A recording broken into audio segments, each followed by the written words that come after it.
Praise the Lord. Hallelujah.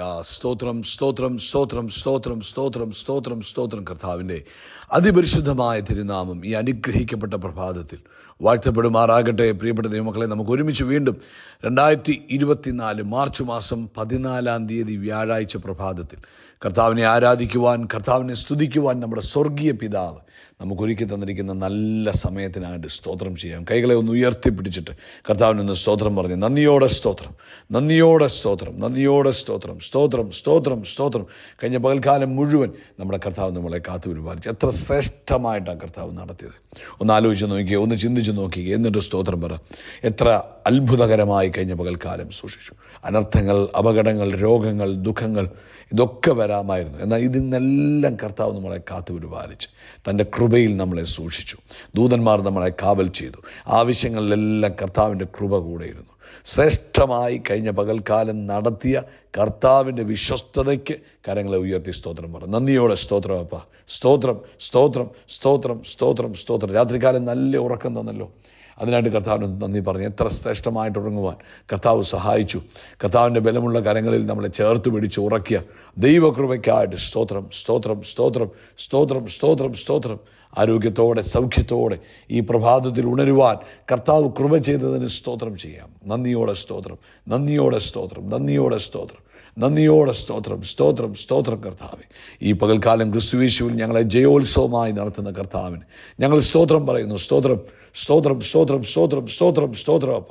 അങ്ങ് ഞങ്ങൾക്ക് മുൻപടയായിട്ടുള്ളതിന് സ്തോത്രം, അങ്ങ് ഞങ്ങൾക്ക് പിൻപടയായിട്ടുള്ളതിന് സ്തോത്രം, അങ്ങയുടെ ദൂതന്മാർ ഞങ്ങൾക്ക് ചുറ്റുമുള്ളതിന് സ്തോത്രം. അമേൻ. അനർത്ഥങ്ങൾ ഉണ്ടാകാതെ, അമേൻ, അപകടങ്ങൾ വരാതെ ഞങ്ങളെ കാവൽ ചെയ്യുന്ന കർത്താവിൻ്റെ സ്വർഗീയ സൈന്യത്തെ ഓർത്ത് ഞങ്ങൾ സ്തോത്രം ചെയ്യുന്നു. ഓരോ നിമിഷങ്ങളിലും അങ്ങയുടെ കൃപ ഞങ്ങളുടെ കൂടെ ഉള്ളതിന് നന്ദി പറയുന്നു. അങ്ങേ ഞങ്ങൾ ആരാധിക്കുന്നു, സ്തുതിക്കുന്നു, സ്തോത്രം ചെയ്യുന്നു. അങ്ങെത്ര നല്ലവൻ, അങ്ങെത്ര വല്ലഭൻ, അങ്ങെത്ര വിശ്വസ്തൻ. അങ്ങയുടെ ദയ ഇന്നും എന്നേക്കുമുള്ളതാകിയാൽ സ്തോത്രം.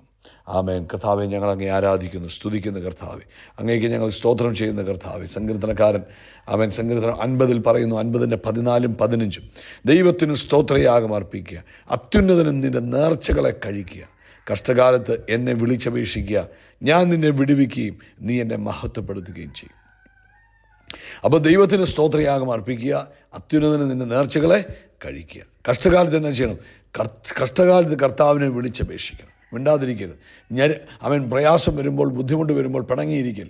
വിളിക്കണം, കർത്താവേ, ഞാൻ ഇന്ന വിഷയത്തിലൂടെ കടന്നു പോകുന്നു, അങ്ങ് അറിയുന്നതിനായിട്ട് സ്തോത്രം, അങ്ങ് ഇതിന്മേൽ അത്ഭുതം ചെയ്യുന്നതിനായിട്ട് സ്തോത്രം എന്ന് നമ്മൾ പറയണം. ഞാൻ നിന്നെ വിടുവിക്കുകയും നീ എന്നെ മഹത്വപ്പെടുത്തുകയും ചെയ്യും. ദൈവം നമ്മളെ എന്ത് ചെയ്യും? വിടുവിച്ച് കർത്താവിനെ നമ്മൾ എന്ത് ചെയ്യും? അത് മുഖാന്തരം മഹത്വപ്പെടുത്തുവാൻ കാരണമായി തീരും. 23-ാമത്തെ വാക്യം പറയുന്നു, സ്തോത്രമെന്ന യാഗം അർപ്പിക്കുന്നവൻ എന്നെ മഹത്വപ്പെടുത്തുന്നു, തൻ്റെ നടപ്പിനെ ക്രമപ്പെടുത്തുന്നവന് ഞാൻ ദൈവത്തിൻ്റെ രക്ഷ കാണിക്കും. തൻ്റെ നടപ്പിനെ ക്രമപ്പെടുത്തുന്നവന് ദൈവത്തിൻ്റെ രക്ഷയെ കാണിക്കും. ഒരുമിച്ച് പ്രാർത്ഥിക്കാം. എല്ലാവരുടെയും കണ്ണുകൾ അടഞ്ഞിരിക്കട്ടെ. പിതാവേ, അനുഗ്രഹിക്കപ്പെട്ട പ്രഭാതത്തിനായിട്ട് സ്തോത്രം. കഴിഞ്ഞ പകൽക്കാലം കാത്തു പരിപാലിച്ചല്ലോ, നന്ദി. രാത്രി നല്ല ഉറക്കം തന്നല്ലോ, സ്തോത്രം. ആരോഗ്യത്തോടെ ഉണർത്തിയല്ലോ, സ്തോത്രം. ഈ പകൽക്കാലം കൈപിടിച്ച് നടത്തുന്ന കൃപയ്ക്ക് സ്തോത്രം. ഞങ്ങൾ ഒരുമിച്ച് യേശു ക്രിസ്തുവിൻ്റെ നാമത്തിൽ അങ്ങയുടെ പൊന്മുഖത്തേക്ക് നോക്കുന്നു. ഇന്ന് ഈ ശബ്ദം കേൾക്കുന്ന ഓരോരുത്തർക്കും വേണ്ടി പ്രാർത്ഥിക്കുന്നു. ഓരോരുത്തരെയും അപ്പൻ്റെ കൈകളിലേക്ക് തരിക. നസറേനായ യേശു ക്രിസ്തുവിൻ്റെ നാമത്തിൽ ഇവർ അനുഗ്രഹിക്കപ്പെടട്ടെ, ഇവർ സമൃദ്ധി അനുഭവിക്കട്ടെ, ഇവർ സമാധാനം അനുഭവിക്കട്ടെ, സന്തോഷം അനുഭവിക്കട്ടെ.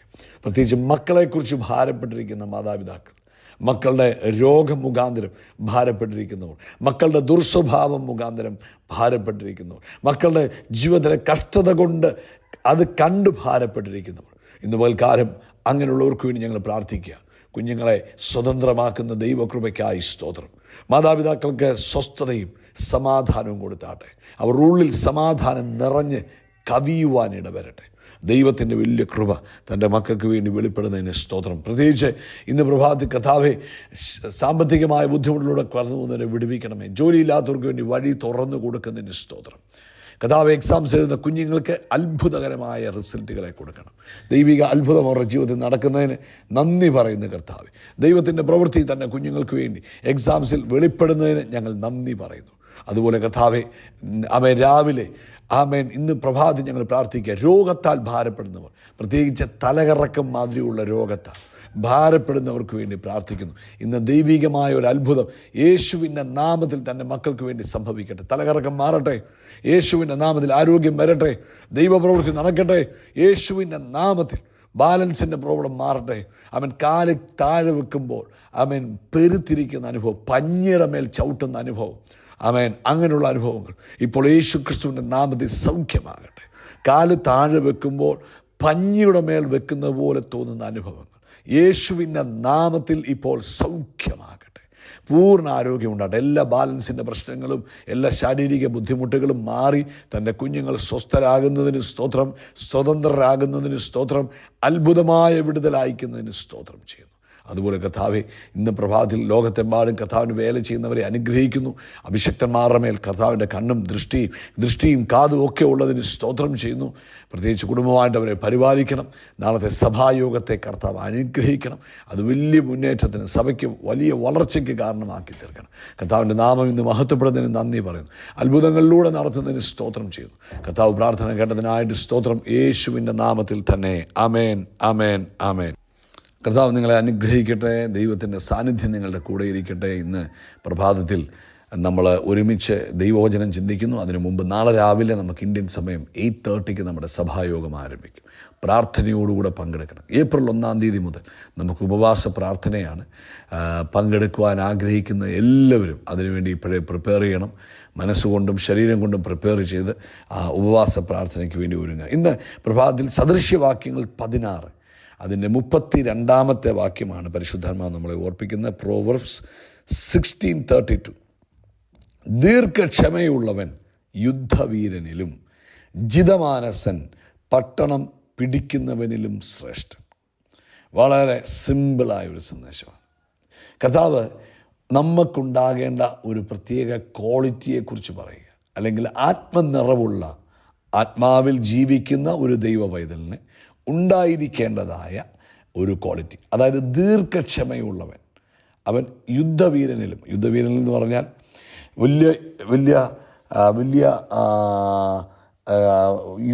യുദ്ധത്തിനൊക്കെ പോയി വലിയ ചക്രങ്ങളൊക്കെ മേടിക്കുന്ന ആളാണെങ്കിൽ പോലും ദീർഘക്ഷമയില്ലെങ്കിൽ ആ ആളിനെ കൊണ്ട് വലിയ പ്രയോജനമില്ല. ഇവിടെ പറയുന്ന കോപിക്കാൻ താമസമുള്ളവൻ അല്ലെങ്കിൽ ദീർഘക്ഷമയുള്ളവൻ. ദീർഘക്ഷമയെന്ന് പറഞ്ഞാൽ കോപിക്കുവാൻ താമസമുള്ളവൻ. അതാണ് ദീർഘമായി ക്ഷമിക്കുക എന്ന് പറഞ്ഞാൽ. കോപം വരത്തില്ല, എന്നാ പറഞ്ഞാലും കോപം വരത്തില്ല.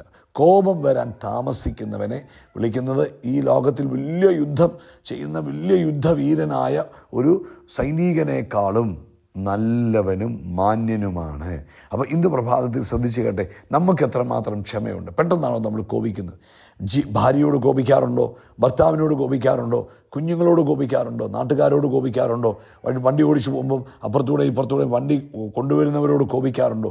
ദീർഘക്ഷമയുള്ളവൻ അവനാണ് കർത്താവിൻ്റെ വചനപ്രകാരം ദീർഘക്ഷമയുള്ളവനാണ്. ആമേൻ. യുദ്ധവീരനിൽ നല്ലത്. ആമേൻ. എത്ര ആരോഗ്യമുള്ള മനുഷ്യനെയാണെന്ന് പറഞ്ഞാലും വലിയ ശക്തിയുള്ളവനാണെന്ന് പറഞ്ഞാലും കർത്താവിൻ്റെ വചനത്തിലൂടെ പറയുന്നു ഇതിനകത്തേക്കാൾ എല്ലാം വലുത് ദീർഘക്ഷമയാണ്. ഈ ദീർഘക്ഷമയെന്ന് പറഞ്ഞാൽ നമ്മുടെ ഉള്ളിൽ വന്ന ക്രിസ്തുവിൻ്റെ ഒരു സ്വഭാവമാണ്. അല്ലെങ്കിൽ നമ്മൾ വീണ്ടും ജനനം പ്രാപിച്ചു കഴിയുമ്പോൾ മനുഷ്യൻ്റെ സ്വഭാവത്തിനകത്തുള്ളതാണ് ദീർഘക്ഷമയെന്ന് പറയുന്നത്. ഗലാത്യ ലേഖനം 5-ാം അധ്യായത്തിൽ ആത്മാവിൻ്റെ ഫലങ്ങൾ പഠിപ്പിക്കുമ്പോൾ അതിനകത്ത് പറയുന്നുണ്ട് സ്നേഹം, സന്തോഷം, സമാധാനം, ദീർഘക്ഷമ. അപ്പോൾ ഇന്ന് പ്രഭാതത്തിൽ നമുക്ക് എന്താ ആവശ്യമാണ്? കുടുംബത്തിൽ ചർച്ചിനകത്ത് ദീർഘക്ഷമയുള്ളവരായിരിക്കും. എവിടെ ചെന്നാലും പറയണം ഞാൻ കോപിക്കത്തില്ല. കോപിക്കാൻ എന്ത് വേണം? താമസം വേണം. കോപം വെച്ചുകൊണ്ടിരിക്കരുത്. കോപിച്ച് വല്ലതുമൊക്കെ പറയരുത്. കാരണം പരിശുദ്ധാത്മാവ് നമ്മളെ ഇന്ന് പ്രഭാതത്തിൽ വീണ്ടും ഓർപ്പിക്കുക, നമ്മൾ കോപിക്കുന്നവരാകരുത്, ദീർഘക്ഷമ ഉള്ളവർ ആയിരിക്കാം. രണ്ടാമത് പരിശുദ്ധാത്മാവ് പറയുന്നു ജിതമാനസൻ പട്ടണം പിടിക്കുക. അതായത് സെൽഫ് കൺട്രോൾ ഉള്ള മനുഷ്യൻ. അതായത് നമുക്ക് നമ്മുടെ ആത്മാവിൻ്റെ മേലൊരു കൺട്രോൾ. ചിലർ പറയുന്നത് എൻ്റെ കൺട്രോൾ തെറ്റിപ്പോയി, എന്നാ ചെയ്യാനാ, ഞാൻ അറിയാതെ അങ്ങനെയൊക്കെ ചെയ്തു പോയി, അല്ലെങ്കിൽ അറിയാതെ അങ്ങ് പറഞ്ഞു പോയി. നോ, കൺട്രോൾ ഉള്ളവരായിരിക്കണം. അത് പരിശുദ്ധാത്മാവിൻ്റെ ഒരു സെൽഫ് കൺട്രോൾ എന്ന് പറയുന്നതും ആത്മാവിൻ്റെ ഒരു ഫലമാണ്. അപ്പോൾ പരിശുദ്ധാത്മാവിൻ്റെ നമ്മുടെ ഉള്ളിൽ വന്നു കഴിയുമ്പോൾ സെൽഫ് കൺട്രോൾ ഉണ്ടാകും. നമുക്ക് എന്തും പറയുന്ന, അല്ലെങ്കിൽ പെട്ടെന്ന് വിഷമം ഉണ്ടാകുന്നു, പെട്ടെന്ന് ഭയം വരുന്നു, പെട്ടെന്ന് ഇമോഷണലാകുന്നു, ഇങ്ങനെ പലതരത്തിലുള്ള ഇമോഷൻസ് ഉണ്ട്. ഇതിനെയൊക്കെ കൺട്രോൾ ചെയ്യുന്ന ഒരനുഭവമുണ്ട്. അപ്പോൾ ഈ രണ്ടിനകത്തും നമുക്ക് ജയമാണ്. ഒന്ന്, നമുക്ക് ദീർഘക്ഷമ വേണം. രണ്ട്, നമുക്ക് സെൽഫ് കൺട്രോൾ വേണം. പരിശുദ്ധാത്മാവ് നമ്മളിലൂടെ ഉണ്ടാകണമെന്ന് ആഗ്രഹിക്കുന്നു. ഇത് രണ്ടും നമ്മളിൽ ഉണ്ടായി കഴിയുമ്പോൾ, അപ്പോൾ ദീർഘക്ഷമയുള്ളവൻ യുദ്ധവീരനിലേക്കാളും ജിതമാനസൻ, അല്ലെങ്കിൽ സ്വന്തം ആത്മാവിനെ ഭരിക്കുകയും നിയന്ത്രിക്കുകയും ചെയ്യാൻ കഴിവുള്ളവൻ, ഒരു പട്ടണം പിടിച്ചെടുക്കുന്നവനേക്കാൾ, മറ്റേത് യുദ്ധവീരൻ, ഇത് പട്ടണം പിടിച്ചെടുക്കുന്നവനേക്കാളും മിടുക്കനാണെന്ന് പറഞ്ഞു. അവനേക്കാളും യോഗ്യതയുള്ളവനാണ്, കഴിവുള്ളവനാണ്. അവനെയാണ് കർത്താവ് വചനത്തിൽ പറയുന്നത്. അപ്പോൾ കുറേ വലിയ കാര്യങ്ങളൊക്കെ ചെയ്യുന്നു, പക്ഷേ ആത്മനിയന്ത്രണമില്ല, ഒരു കാര്യവുമില്ല. അപ്പോൾ ദീർഘക്ഷമയും വേണം, ആത്മനിയന്ത്രണവും. ഇത് രണ്ടും നമ്മുടെ ഉള്ളിലുണ്ടാകട്ടെ. കരമുയർത്തി ഒന്ന് പ്രാർത്ഥിച്ച്, കർത്താവേ, ഞാൻ ദീർഘക്ഷമയുള്ളവനായി തീരട്ടെ. വീടിനകത്ത് എന്നെ പറഞ്ഞാലും അങ്ങ് മുൻഷുണ്ടിയാണ്, പെട്ടെന്ന് കയറി കോപിക്കുക. അത് പ്രൈസ് ദ ലോർഡ്, ഹല്ലേലൂയ. സ്തോത്രം സ്തോത്രം സ്തോത്രം സ്തോത്രം സ്തോത്രം സ്തോത്രം സ്തോത്രം. കർത്താവിൻ്റെ അതിപരിശുദ്ധമായ തിരുനാമം ഈ അനുഗ്രഹിക്കപ്പെട്ട പ്രഭാതത്തിൽ വാഴ്ത്തപ്പെടുമാറാകട്ടെ. പ്രിയപ്പെട്ട ദൈവമക്കളെ, നമുക്ക് ഒരുമിച്ച് വീണ്ടും 2024 മാർച്ച് മാസം 14 വ്യാഴാഴ്ച പ്രഭാതത്തിൽ കർത്താവിനെ ആരാധിക്കുവാൻ, കർത്താവിനെ സ്തുതിക്കുവാൻ നമ്മുടെ സ്വർഗീയ പിതാവ് നമുക്കൊരുക്കി തന്നിരിക്കുന്ന നല്ല സമയത്തിനായിട്ട് സ്തോത്രം ചെയ്യാം. കൈകളെ ഒന്ന് ഉയർത്തിപ്പിടിച്ചിട്ട് കർത്താവിനൊന്ന് സ്തോത്രം പറഞ്ഞ്, നന്ദിയോടെ സ്തോത്രം, നന്ദിയോടെ സ്തോത്രം, നന്ദിയോടെ സ്തോത്രം, സ്തോത്രം സ്തോത്രം സ്തോത്രം. കഴിഞ്ഞ പകൽക്കാലം മുഴുവൻ നമ്മുടെ കർത്താവ് നമ്മളെ കാത്തു പരിപാലിച്ചു. എത്ര ശ്രേഷ്ഠമായിട്ടാണ് കർത്താവ് നടത്തിയത്. ഒന്ന് ആലോചിച്ച് നോക്കിയേ, ഒന്ന് ചിന്തിച്ച് നോക്കിയേ, എന്നിട്ട് സ്തോത്രം പറ. എത്ര അത്ഭുതകരമായി കഴിഞ്ഞ പകൽക്കാലം സൂക്ഷിച്ചു. അനർത്ഥങ്ങൾ, അപകടങ്ങൾ, രോഗങ്ങൾ, ദുഃഖങ്ങൾ ഇതൊക്കെ വരാമായിരുന്നു. എന്നാൽ ഇതിനെല്ലാം കർത്താവ് നമ്മളെ കാത്തു പരിപാലിച്ച് തൻ്റെ കൃപയിൽ നമ്മളെ സൂക്ഷിച്ചു. ദൂതന്മാർ നമ്മളെ കാവൽ ചെയ്തു. ആവശ്യങ്ങളിലെല്ലാം കർത്താവിൻ്റെ കൃപ കൂടെയിരുന്നു. ശ്രേഷ്ഠമായി കഴിഞ്ഞ പകൽക്കാലം നടത്തിയ കർത്താവിൻ്റെ വിശ്വസ്തതയ്ക്ക് കരങ്ങളെ ഉയർത്തി സ്തോത്രം പറ. നന്ദിയോടെ സ്തോത്രം അപ്പാ, സ്തോത്രം സ്തോത്രം സ്തോത്രം സ്തോത്രം സ്തോത്രം. രാത്രികാലം നല്ല ഉറക്കം തന്നല്ലോ, അതിനായിട്ട് കർത്താവിന് നന്ദി പറഞ്ഞു. എത്ര ശ്രേഷ്ഠമായിട്ട്